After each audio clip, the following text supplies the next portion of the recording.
Mesa Nation, and welcome back to the newest episode of Season 4 of George Mason University's very own Touch Base. My name is Aaron Witten. And I'm Ryan Donahoe. And today we're going to be your hosts as per usual. And I don't know about you, Ryan, but I couldn't be happier to get the ball rolling again and to assess the MLB offseason thus far. Yeah, I'm excited, mainly too because the Super Bowl ended, and now it kind of switches to baseball season. So True. Exciting times. And spring training's almost there. Spring training, yep. So today, though, we'll be addressing some of the hot stove, or rather cold stove, moves that have gone down lately, and what free agents still remain, and where we think that they'll end up. So with that, a short introduction, we'll jump right into today's episode. Yeah, so as you mentioned, the cold stove has been a bit of a hot topic, a little difference between the two.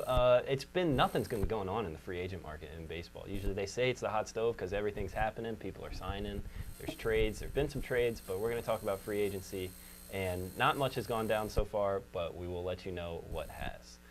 Lorenzo Cain, right fielder, used to be stud for the Kansas City Royals on that World Series team. He signed with the Brew Crew, Milwaukee Brewers, for $80 million and a 5-year deal. So he got a decent amount of money. I know you were talking about before the show about what his WAR was. You said something around 6. I didn't know that. That's a lot. But he did hit 300 last year with 15 home runs and 26 stolen bases, and a career high. He is a career 106 OPS plus hitter, so very solid. Good in the field. He's won a couple Gold Gloves, I believe, and he'll hit in the lineup, in that Brewers lineup, with the Ryan Braun, the classic. Did he take the steroids on purpose? Did he not? We don't know.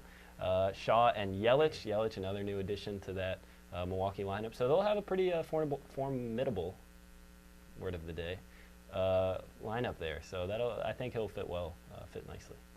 I think it's interesting with the addition of Cain. I don't know if you've heard, but Ryan Braun, they're thinking about trying him out. Yeah. Not only first base, second base. Yeah. I mean, he used to play third base when he came up, but second base, that's unfathomable. I don't know. I'd kind of like to see it. He's not the biggest guy. It's not like he's some big outfield power hitter. So maybe a little Daniel Murphy. I could see him being about as good of a second baseman as Daniel Murphy is. And if you can get a guy like Daniel Murphy at second base, or Ryan Braun playing second base, getting that kind of offensive production, I don't know, I'd take it. But first base would probably be better for him. Okay. Speaking of first baseman, Carlos Santana signed to the Philadelphia Phillies into the old National League East. He received $60 million for a 5-year contract. Even though the Phillies are rebuilding, they got to field team somehow, so we'll pay a guy $60 million. He batted .259 last year with 23 home runs, 79 RBIs. He had 88 balls. 88 balls. That'd be impressive. He had 88 walks. 88 walks and 94 strikeouts, so that's a pretty good ratio there. Doesn't strike out much. He can make some contact there.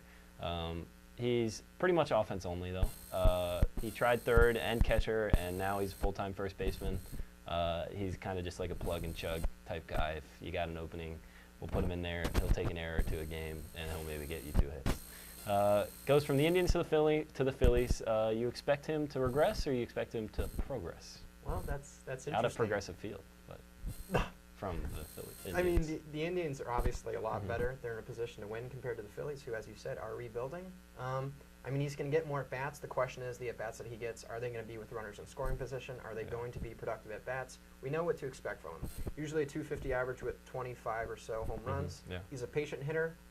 I think he'll probably regress. He's in his 30s, and usually players in the 30s really don't age well. Yeah, so we'll see. Hopefully he does terrible, because, we don't like those Phillies. Zach Cozart, third baseman, signed with the old Los Angeles Angels. Angels getting maybe he'll play with the old guy from Japan there. He got $38 million and 3 years to play third base rather than shortstop, which he used to play. Angels, his career last year, 141 OPS plus, pretty good. 297 average, 24 doubles, 7 triples, and 24 home runs. So Zach Cozart had a really good year. He revamps that Angels lineup with now featuring himself and Cozart, Trout, Calhoun, Simmons, and Ohtani, the old Japanese product there. We'll see how that can be. He only had one other year in his career with above-average offense. Do you think that he can sustain what he did last year, or do you think he's going to revert back to his old ways? Well, Ryan, he doesn't have a lot to go off of. Yeah. I think with most players, what you're going to see is that they're going to be going back to their mean average. So, Yeah. I mean, it's going to be hard for him to, produce another 141 OPS plus. Yeah. I don't know. What do you think? I think he'll do all right there. I'm not sure how that lineup will work out with Simmons, like one of the best defensive players in any position in the league, but he always just seems to have a little trouble at the plate there. We'll see how Ohtani translates to the major leagues, and Trout, he'll always be a stud, but we'll see. I think it'll be interesting. I think that the Angels could be an interesting team. Last year they made a run a couple times, but I think they could do something maybe. Sure. So the still remaining yeah, this is you. This is weird. Unsigned free agents. Yeah, so we big just guys. talked about who signed. So here's a few who surprisingly haven't signed yet in what's been a stagnant free agent market so far. So the big fish, JD Martinez, right fielder, previously played for the Arizona Diamondbacks. He got traded interseason from the Tigers to the Diamondbacks. He put something like through 59 games, he hit like 24 home runs for the Diamondbacks, which is crazy. Yeah. He had like a 741 slugging percentage. Yeah. So he's unsigned. Him and Scott Boras are demanding 7 years and in excess of $200 million, which he's not going to. Good old get. Scott. Yeah. I mean, he's been really good over the past couple of years. He hit a respectable yeah. 303, 376 OBP and a 690 slugging, 45 home runs in 119 games. Respectable. Yeah, that's some serious production. Yeah. He's been one of the best hitters over the past 3 years, along with a guy that you just named, Mike Trout. So my question for you, Ryan, is why do you think he still remains unsigned? Well, it's got to be that asking price. 7 years, $200 million. He's a great player, but that's a lot of money. That's a big chunk of change. Not the greatest defensively. He's okay, but hey, that's what Scott Boras does. He goes in there for his client. He says, "Look, we want a lot of money," and usually he ends up getting it. So we'll see if they take a little bit less, but I'm sure he'll still get a monster contract somewhere eventually. And a lot of the analysts were predicting that he was going to go to Boston. Yeah. The reports that I've recently heard is they offer him 5 years and 125 mil. I still don't think he's going to get that. I think he's going to remain unsigned for a while. Really? And as Boras said, he's like, "Hey, I'm fine with my client waiting through spring training." Which, Yeah. I don't know. We've seen that with players before. Yeah. I don't know how that will work for him. Often, like at least production-wise, but Yeah. we'll see. Maybe it'll help his wallet.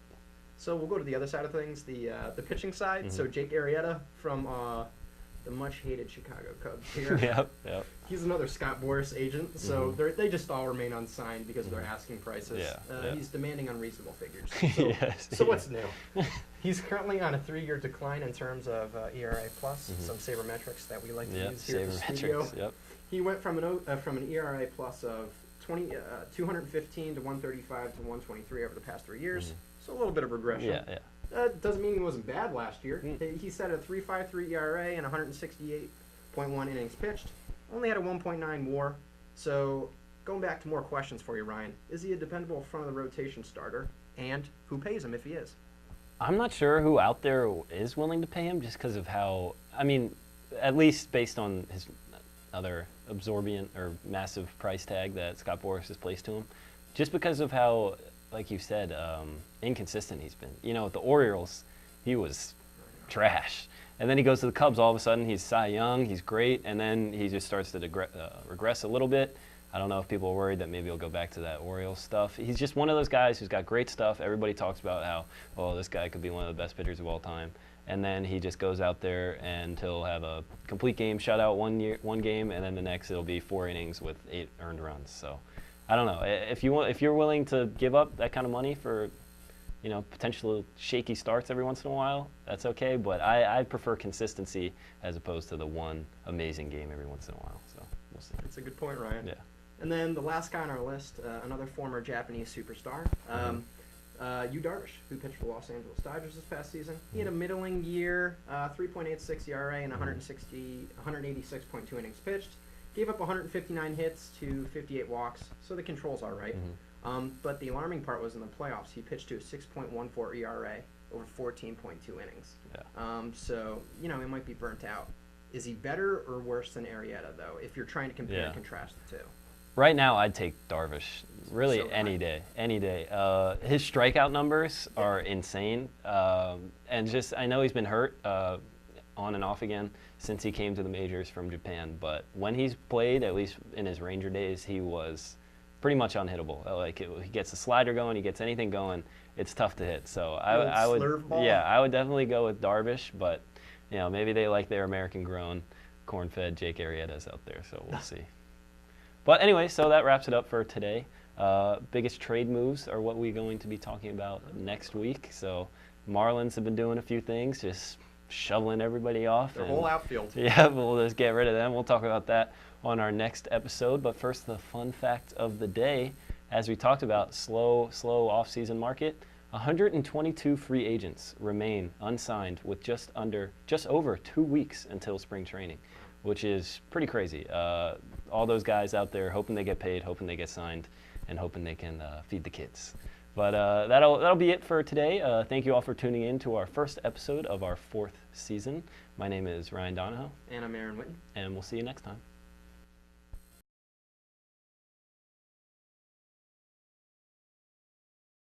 Thank you all for watching this episode of Touch Base. And make sure you follow Mason Cable Network and Touch Base on all forms of social media, and tune in for our next episode.